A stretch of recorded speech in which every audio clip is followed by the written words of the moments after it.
Olá, seja bem-vindo à nossa live de hoje, que vamos ter um aulão de história, a nossa terceira parte, nossa terceira aula, voltada para o vestibular da Unifax, certo? Esse vai ser o tema também da prova de história, que é o descobrimento da América. Vamos falar dos Incas, Maias e Astecas. Partindo disso, vamos aí da introdução, quem foram os astecas, a sociedade asteca. O Império Azteca ele durou de 1325 até 1521. A sua localização é no sul do México, onde é o México, né, América do Norte, e América Central, que hoje é a Mesoamérica. Ficava ali entre o Aztlán e o Vale do México. Então, ali foi onde provavelmente, né, onde tem registro arqueológico, antropológico, de que existia o Império Azteca. Em 1325, fundaram a cidade de Tenochtitlan, formada a expansão do império, da guerra, mas uma aliança política que deu resultado na tradição militar guerreira. Então, aí nesse período de 1325 é onde vai fundar o que seria a cidade de Tenochtitlan, que é uma cidade fundada aí pelos astecas. Aí os astecas mexicanos, mais as diversidades de povos se juntaram nesse período. Então os astecos que são os mexicas, mais a diversidade de povo que pode ser os olmecas, os toltecas, os xintecas, zapotecas, totonacas, entre outros que se juntam e aí forma uma sociedade só que é chamada Império Azteca, Sociedade Azteca. O Império Azteca ele nunca foi uma unidade política, diversos povos subdivididos, né? Nunca foi uma unidade só política. Por isso, tinha o pagamento de tributo, ou seja, os impostos, pelas raras pedras preciosas, que é a pedra de jade, alimentos e pessoas para sacrifício foram utilizados como meio de atributo de impostos. Como é que isso acontecia? Acontecia que eles acreditavam, eles eram politeístas, então eles acreditavam em diversos deuses, e aí nos rituais religiosos, eles entregavam os tributos, ou seja, os seus impostos, que poderia ser uma pedra preciosa, um alimento, ou até mesmo um indivíduo, por meio do sacrifício humano. O imperador Montezuma II, ele governou ali durante o ano de 1502 até 1520, teve seu grande auge no império, por 500 cidades. Então, aí ele foi o imperador que maior fez com que a sociedade asteca prosperasse, continuasse a se revigorar. E no ano de 1525, ou seja, 5 anos depois do fim do reinado do imperador Montezuma, invade a conquista Tenochtitlan pelos espanhóis. Então, a cidade de Tenochtitlan, ele foi invadido pelos espanhóis, quando os espanhóis descobriram a América por uma falta de seguir, né, que a gente viu que foi uma rota meio que saiu dos trechos, que chegou até Tenetóxicas, que foi uma cidade asteca, na qual os espanhóis começaram a guerra entre os povos astecas e os espanhóis. Só que aí acabou com a conquista. Hernán Cortés, que é um espanhol, ele conquista por meio da violência uma colonização, matando, dando um massacre enorme de astecas. Então, essa população praticamente é quase extinta. Então, existe poucas pessoas que são descendentes dos astecas. Inclusive, elas ainda vivem nesse território como meio de preservar a cultura dos seus antepassados, seus ancestrais. Eles têm suas lendas, suas culturas e ainda preservam a música, a dança e diversas outras formas culturais, principalmente a língua deles. Divisão da civilização. Como eles eram divididos? Eram divididos em imperadores, grandes comerciantes de artesanatos, os camponeses, os sacerdotes e o alto funcionário do Estado. E aí temos uma pirâmide exemplificando isso. Abaixo da pirâmide, nós temos os camponeses, que eram aquelas pessoas que trabalhavam nas terras da aldeia, prestavam serviço obrigatório nas guerras, e nas construções de canoas, para que ocorresse a troca de mercadoria de um território para o outro. Também teve a sua segunda parte aí da pirâmide, estavam os grandes comerciantes e artesãos, que eles faziam o quê? Organizavam-se em cooperação e transmitiam a profissão de pai para filho. Eles produziam artesanato, eles criavam estátuas, tem estátuas lindíssimas, históricas, comprovando que existia a existência de adoração a vários deuses.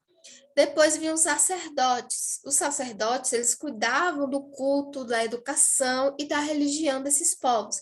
Então, eles trabalhavam basicamente com os jovens e os adolescentes e as crianças, para que aquelas crianças, aqueles jovens e os adolescentes tivessem um estudo, tivessem uma cultura e assim conseguiu chegar até o patamar, que é a próxima área da pirâmide, que é os altos funcionários do Estado, na qual exerciam funções militares e civis, não pagavam impostos e recebiam parte do tributo recolhido, ou seja, cobrado pela população. Então, era eles que iam comandar o exército azteca, era eles que iam ali e tentava escrever, produzir algo que preservasse a cultura deles. E aí, por fim, vem ao topo da pirâmide o imperador, que era eleito pela aristocracia militar e sacerdotal. Então, os sacerdotes eram que votavam nele, devia prestar honra aos deuses e proteger o povo asteca. Então, esse era o lema: proteger o povo asteca e ser o representante de Deus no território. Aí vamos dividir a religião asteca. Ela é dividida pelo politeísmo, como eu falei, que são crenças em vários deuses. Tinha a deusa da natureza, ou seja, a deusa do sol, da lua, do trovão, da chuva, entre outros. E também tem os mitos e lendas. Entre os mitos e as lendas, a gente vai encontrar aí os Huitzilopochtli, que são deus da guerra, que tem aquele deus, né, que vai para a guerra, toda vez que eles fossem lutar, ele estava lá representando, que é esse aqui, esse moço, ele vai representar aí o deus da guerra.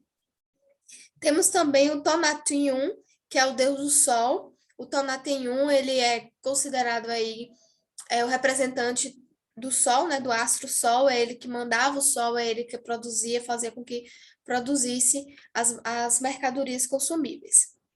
Também temos o Tlaloc. O Tlaloc, ele é um criador, o Tlaloc, ele é o deus da chuva, então ele era o responsável por irrigar, por mandar chuva para essa população, que é esse moço aqui verdezinho. Também temos o Quetzalcoatl, que é o criador do homem e protetor da vida e da fertilidade. Então, as mulheres que não conseguiam ter filhos, elas rogavam pela Quetzalcoatl, que ele dava esse poder da criação. Sacrifício humano. Então, como a gente sabe que eles são politeístas, eles vão fazer sacrifício humano para agradar aos seus deuses. Então, eles acabavam fazendo sacrifício com eles mesmos, né, entre eles mesmos, através de um ritual. Muitas das vezes era através de jogos ou era escolhido pelo próprio imperador para que fosse oferecido aos deuses. A economia. Pagamento de tributo, ou seja, agricultura chinampas, que era de milho, pimenta, abóbora, cacau, entre outros, e também teve o comércio, que era através do escambo, que era a troca de mercadoria. E eles possuíam também o artesanato como forma de economia. O que é a agricultura chinampa? A agricultura chinampas, ou jardim flutuante, é o cultivo de vegetação em terrenos retirados do fundo dos lagos. Como tem aí, eles faziam, tipo, um pedaço de terra, né, eles faziam com bambu, começavam a fazer aqueles territórios, aqueles quadradinhos, e ali eles começavam a plantar e deixavam submisso à água. E ali ia crescendo, e depois eles só iriam com o barco retirar, colher aquela mercadoria e ir para o mercado. Então, aí é chamado de agricultura chinampas. E temos também o Tlachtli, que é o que eu falei, né? O jogo da morte anteriormente. Como aconteciam os sacrifícios através desse jogo. Quem perdesse o jogo, quem perdesse não, quem ganhasse o jogo retirava a sua cabeça. E esse indivíduo ia ser levado como sacrifício para os deuses. Saberes astecas. Os astecas possuíam grandes conhecimentos de matemática, arquitetura, astronomia, engenharia, deixando um grande legado nessas áreas de conhecimento. Arquitetura, eles criavam os canais arquitetônicos da cidade. Temos também o Chinampa, que é uma ilha artificial de técnica agrícola, que só foi descoberta depois de muito tempo e hoje, em poucos lugares, ainda é preservado essa forma de agricultura. E tem os cálculos geométricos e astronomia. Então, os deuses já vai entrar aí na astronomia. E quem comandava, quem tinha esse foco maior para esses tipos de saberes eram os sacerdotes. Aí veio as duas inovações astecas, que foi o calendário asteca, que vai começar a contar os meses, vão começar a contar os anos, e vai ter o relógio solar, que é o relógio, como já diz, né, do sol. Eles colocavam esse relógio para saber em qual horário do dia eles já estavam. E aí, com a invasão da conquista, né, da Tenochtitlan pelos espanhóis. Então, a gente vai ver aí essa guerra, essa disputa entre os espanhóis.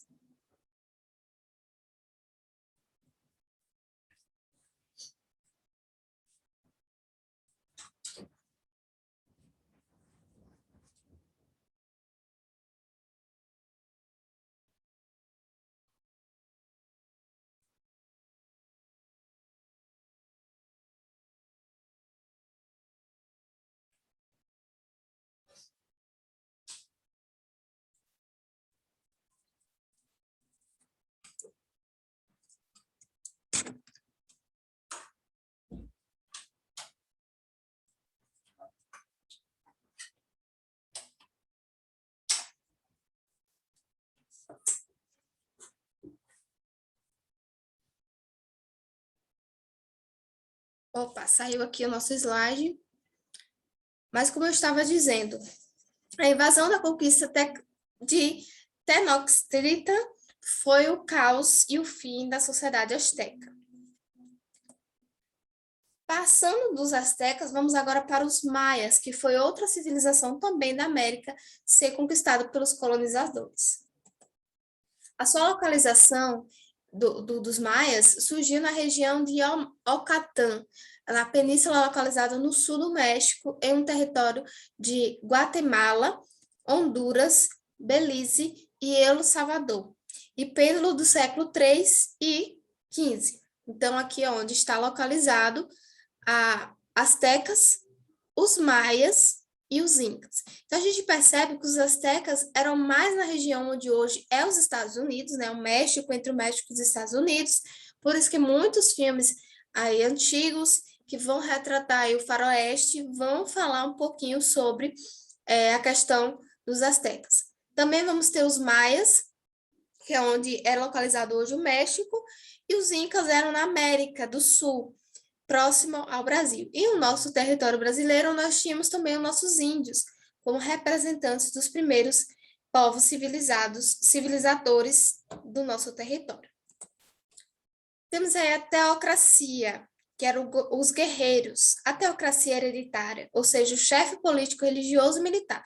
Assim como acontecia aqui no Brasil, o povo maia, ele tinha aquela tradição de passar hereditariamente o trono. Então, se o cacique morresse, iria ser passado para o seu filho, e assim por diante. Então, tem a teocracia hereditária, que também era presente em outros povos, como é o exemplo do Brasil, com os índios brasileiros. O chefe político e seus descendentes eram vistos pelo povo como representantes dos deuses, então eram representantes de Deus na terra, como também em outras culturas que a gente viu até nos astecas. O chefe político era o guerreiro. Sociedade. Os maias, eles possuíam uma sociedade hierarquizada. Isso era definido pelos grupos sociais, muito bem definidos, cada qual com sua função distinta. Então, tinha aí O topo da pirâmide eram os imperadores, sacerdotes e líderes militares. Abaixo nós tínhamos os comerciantes, artesãos e livres. E por último, que sustentava toda a pirâmide, os camponeses escravos. Então essa era a divisão hierárquica que ocorria entre os maias. O grande território, o desaparecimento da civilização maia. Então, como é que sumiu? Como é que eles desapareceram? Até hoje não tem assim um registro fixo do porquê eles desapareceram. Estima-se que a população tenha alcançado 2 milhões de habitantes, mas quando os espanhóis chegaram no século XIV, essa civilização já estava em decadência. Não se sabe ao certo o que causou o seu desaparecimento. Aí temos duas hipóteses estudadas pelos arqueólogos, que é o desastre natural com epidemias, secas e prolongação das inundações, que foi a primeira tese deles, e a sua segunda tese, que foi a crise causada pelos seres humanos, invasões violentas e conflitos de diferentes tribos e o levaram à extinção da população. Então, hoje, ainda tem um grande mistério, não se tem uma coisa definida por que essa civilização dos maias acabaram, foram extintas, mas provavelmente pode ter sido essas duas hipóteses que ocorreu e acabou com a civilização maia. Tecnologia. Os maias possuíam 2 calendários e os utilizavam no mesmo tempo. Um deles era o calendário religioso, que era adorado pelos deuses, eles também eram politeístas, e o festivo, de dias divinos, em 13 grupos de dias. E o outro era um calendário solar, formado por 365 dias, bem próximos, bem similar e bem parecido com o nosso calendário atual, dividido em 18 grupos e de 20 dias mais 5 adicionais. Então, aí é dividido o calendário maia. A religião. A principal informação de relevância sobre a religião maia é que eles acreditavam em mais de um Deus, portanto, eram politeístas. Eles, assim como os outros povos mesoamericanos, consideravam que os seus deuses habitavam em um local chamado Temoachan, um paraíso mitológico, que também é trazido em outra forma de civilização, que eram os gregos. Eles acreditavam que eles tinham um palácio no céu e lá onde viviam todos os deuses, né? Os deuses de Olimpo. Então, também existia essa tradição entre os maias. E os sacrifícios também ocorriam. Os sacrifícios aconteciam em rituais bastante violentos, e a forma mais comum de sacrifício era a decapitação e a retirada do coração enquanto as pessoas estiverem vivas. As cerimônias religiosas dos maias também eram chamadas pelos consumos de substâncias alucinógenas. Então, eles utilizavam substâncias que deixavam bem doidão. Uma das bebidas alucinógenas era o bolche, composta por bebida alcoólica feita de mel, casca de árvore e cogumelos alucinógenos. O ritual de transe, por sua vez, era restrito à elite da sociedade. Então, isso acontecia com a elite e não com qualquer um. Partindo dos maias, agora vamos para os incas. Os incas, eles tinham o principal governante pelo Pachacutec, que era o grande homem dos incas. Os incas são notáveis por muito traços, pela construção de cidades, são lendárias as suas muralhas construídas sem cimento, composta por enormes pedras cortadas de modo irregular, mas tão ajustada uma às outras que as lâminas de sua faca não conseguem penetrar entre elas. São famosas várias cidades a quais se destacam Cuso, umbigo do mundo, o Machu Picchu. Então, Machu Picchu aí é uma cidade que vai trazer essa cultura dos incas, né? Que vai trazer esse modo de construção. Eles tinham um modo bem peculiar de construção, na qual não utilizavam nenhum tipo de ferramenta, mas a única coisa que eles utilizavam eram pedras bem cortadas, bem irregular, e ali eles não conseguiam ser demolidos de forma alguma. Na cidade do México, no país do México, tem essa cidade de Machu Picchu, que fica entre o Peru e um pouquinho do México ali. Economia e agricultura. A economia inca dirigia-se no estado pelo principal agrária, baseada em uma cultura com batata e milho. Então, percebe-se que aqui na América tinha muita cultivação de milho. Então, era muito presente em quase todas as civilizações. Os incas desenvolveram um complexo sistema de construção de terraços agrícolas e sistema de irrigação para superar a dificuldade em encontrar terrenos aráveis. Os terraços socalcos eram construídos com muros de pedras para retenção de terra e com um engenhoso sistema de drenagem. O milho era uma das principais culturas. Então, aí o milho, como eu falei, era de principal cultivo entre eles. A religião deles também eram politeístas, então tinha aí o deus Intu, que era do sol, Mama Aquilá, que era a mãe da lua, tem a Pachamama, que era a mãe da terra, Mama Sara, mãe do milho, Mama Coxa, que era a mãe do mar. Então, cada símbolo que representavam para eles tinha um deus específico. E o deus Viracocha, que era o esplendor originário, senhor, mestre do mundo. Então, era o deus dos deuses. Ritos funerários. Os incas acreditavam na reencarnação. Aqueles que obedeciam às regras Ama, Sua, Ama e Lula, Ama Xelá, são rude, não minta e não seja preguiçoso. Quando morresse, iriam viver ao calor do sol, enquanto os outros desobedientes passariam os dias eternamente na terra fria. Os incas também praticavam o processo de mumificação, especialmente as pessoas mais proeminentes. Tem um caso mais recente, em 2000, que ocorreu a retirada de 3 crianças, uma com aproximadamente 12 anos, outra com 5 e outra bem mais velha, com 17, que era tão bem mumificada, que os arqueólogos acharam impressionantes, que até os piolhos do cabelo ficou mumificado, então estava todo petrificado as crianças. E é uma parte da arqueologia que estuda em específico essa região, porque tem muita forma de rituais funerários diferenciados. Tem a política dos incas.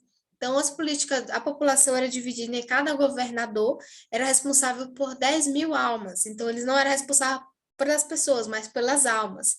A base da sua riqueza e do seu poder não era militar, mas prioritariamente comercial. Para esse poderoso foi de extrema importância os armazéns localizados ao longo do império, onde se podia encontrar milho, tecido e outros produtos. Então, o governante, que que é responsável pelas pessoas, ele tinha como objetivo somente na produção, somente na comercialização. O fim dessa civilização ocorreu quando os espanhóis colonizaram o Peru e regiões em volta do Equador e Chile. Então, eu finalizo a nossa aula de hoje. Espero que eu tenha contribuído para o seu conhecimento. Qualquer dúvida pode deixar no card aqui embaixo, que eu irei dar um jeito de lhe responder. Obrigada e até a próxima.